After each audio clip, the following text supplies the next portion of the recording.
Good morning everyone. आज science में lesson 1 continue करेंगे, रिप्रोडक्शन इन प्लांट्स। कल हमने जर्मिनेशन सीड्स के बारे में पढ़ा था। जर्मिनेशन यानी सीड से नए प्लांट का बनना। ये पूरा प्रोसेस क्या है? Germination of seeds. ठीक है। उसके बाद हमने देखा था डिस्पर्जल ऑफ सीड्स, यानी सीड्स जो बीज हैं वो एक जगह से दूसरी जगह कैसे जाते हैं, सीड्स कैसे बिखरते हैं और नए पौधे कैसे आते हैं।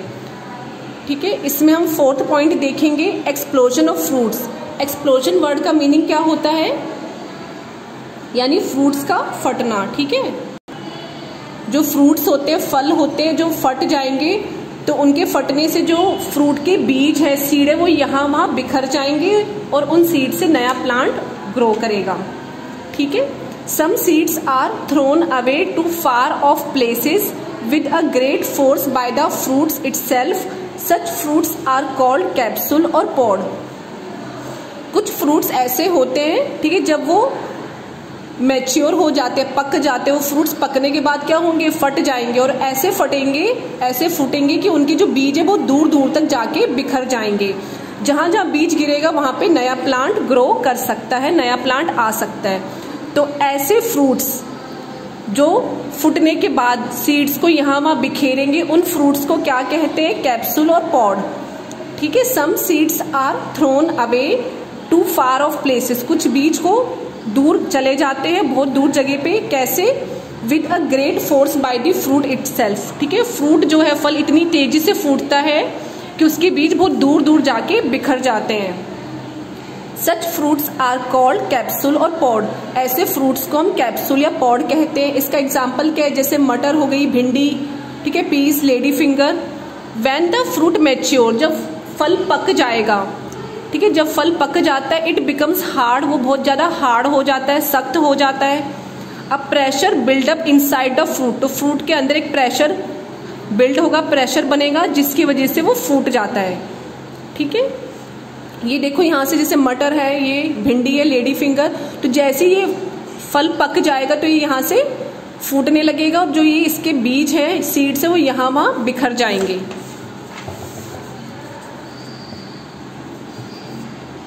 Scattering the seeds several feet away from the mother plant. जो मेन प्लांट है उससे जो सीड्स है वो बहुत दूर दूर तक बिखरेंगे। ठीक है।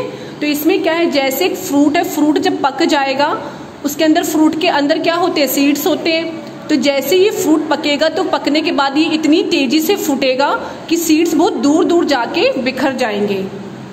एग्जाम्पल क्या है इसके? ऐसे कौन कौन से फ्रूट्स हैं? Pea, lady finger, castor, balsam. ठीक है। तो ये कुछ एग्जाम्पल्स है, ऐसे फ्रूट्स हैं जिनमें डिस्पर्जन कैसे होता है? फ्रूट के फूटने से होता है। सेकेंड देखिए, प्लांट्स फ्रॉम स्पोर्स। अभी तक हमने क्या पढ़ा था? Plants from seed. सीड से नए प्लांट्स कैसे आ सकते हैं? ठीक है। सीड से नया प्लांट कैसे ग्रो करता है, नया प्लांट कैसे उगता है। सेकेंड पॉइंट है प्लांट्स फ्रॉम स्पोर्स। स्पोर्स से नए प्लांट्स कैसे आते हैं वो हम इसमें पढ़ेंगे। कुछ ऐसे पेड़ पौधे होते हैं जिनमें फूल या फ्रूट्स नहीं होते। ठीक है। Some plants do not have flowers. कुछ ऐसे पौधे हैं जिनमें फ्लावर्स नहीं होते। देखो, ये जो फ्लावर है किस में बदलता है? फ्रूट में। और फ्रूट के अंदर क्या होते हैं? सीड्स होते हैं और सीड से नया प्लांट ग्रो किया जा सकता है। बट कुछ ऐसे पौधे जिनमें फ्लावर नहीं है, फ्लावर नहीं है तो फ्रूट भी नहीं होंगे और सीड्स भी नहीं होंगे, तो नए प्लांट्स कैसे आएंगे? इनमें क्या होते हैं? स्पोर्स होते हैं। Some plants do not have flowers, they do not produce seeds. ठीक है। कुछ ऐसे पौधे हैं जिनमें फ्लावर नहीं होते तो उनमें सीड्स भी नहीं होंगे, बीज नहीं होंगे। They grow with the help of tiny spores. तो ऐसे पौधे, नए पौधे कैसे बनेंगे? कुछ पौधे की जो लीव्स है, पत्ते हैं, उनपे छोटे छोटे स्पोर्स होते हैं। ठीक है। ये आप देख रहे हैं, ये क्या है? स्पोर्स है।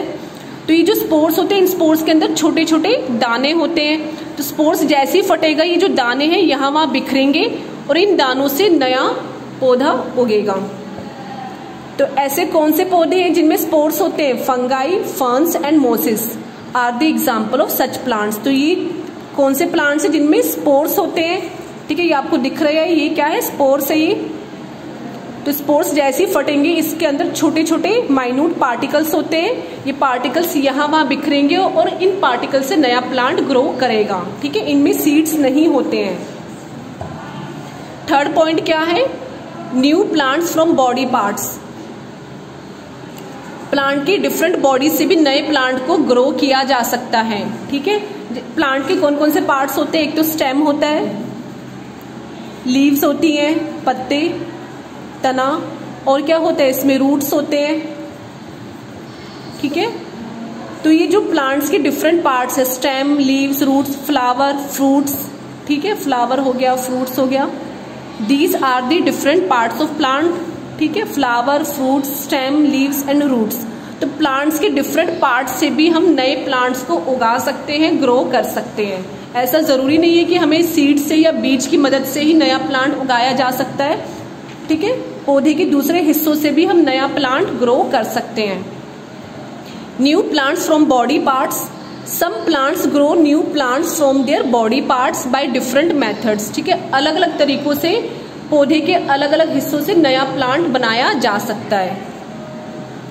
The method of obtaining new plants from the root, stem and leaves of the parent plant is called vegetative propagation.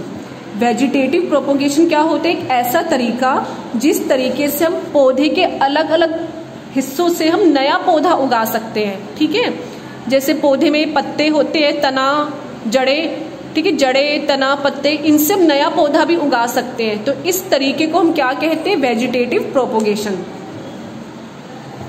ये डेफिनेशन आपको आनी चाहिए। The method of obtaining new plants, नया प्लांट ऑब्टेन करने का एक तरीका है।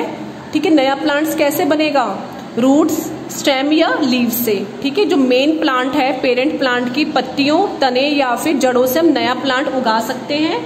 और नया प्लांट उगाने का जो तरीका होता है उसको हम वेजिटेटिव प्रोपोगेशन कहते हैं। तो सबसे पहले हम देखेंगे जो रूट्स है, जड़ों से हम नया प्लांट कैसे उगा सकते हैं। Roots that can grow into new plants.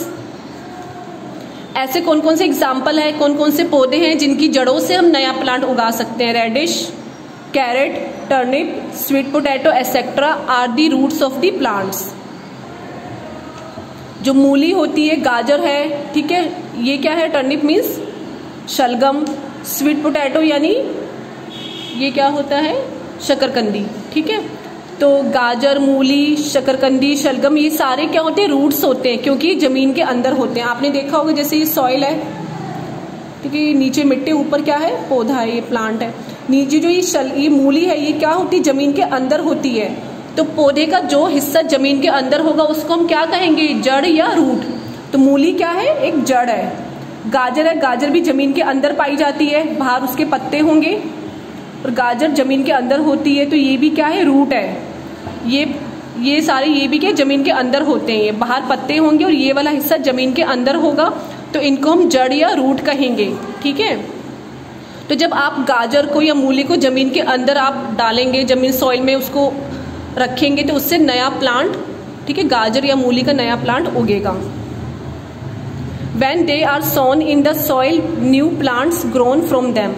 तो जब, क्योंकि ये सारी क्या है, जड़ें हैं, जड़ों को जब जमीन के अंदर आप डालेंगे, मूली, ठीक है, गाजर, शलगम, इनको आप जमीन में जब लगाएंगे, सॉइल में इनको दबाएंगे, तो उससे नया प्लांट ग्रो करेगा, नया प्लांट आएगा। ठीक है, तो जड़ों से भी हम नए प्लांट्स को ग्रो कर सकते हैं। सेकेंड है stems that grow into new plant. Stem यानी तना, पौधे का जो तना होता है उससे भी हम नया प्लांट को उगा सकते हैं, ग्रो कर सकते हैं। ऐसे कौन से प्लांट्स हैं जिनके तने से नया प्लांट बनाया जा सकता है, हिबिस्कस, ठीक है, हिबिस्कस हो गया, रोज हो गया, मनी प्लांट हो गया। Hibiscus, rose and money plant ये ऐसे पौधे हैं जिनके तने से, ठीक है, नया पौधा आएगा। जैसे रोज है, जो गुलाब का आप तना अगर लेते हैं, गुलाब का पौधा है, ठीक है, उसका तना काट के अलग से लगाइए जमीन में, तो थोड़े टाइम के बाद वो जो तना है वो एक पूरे गुलाब के पेड़ में, गुलाब के पौधे में वो बदल जाएगा। ठीक है, तो जो गुलाब के पेड़ का जो तना है उससे हम गुलाब का नया पौधा उगा सकते हैं, और उसपे भी, नए पौधे पे भी गुलाब के फूल आएंगे। तो ये hibiscus, rose and money plants can grow into new plant with stem cutting of the mother plant. जो मेन प्लांट है उसकी स्टेम को काट के अगर जमीन में लगाया जाए तो उस स्टेम से नया पौधा आएगा। ठीक है, बाकी हम नेक्स्ट क्लास में करेंगे।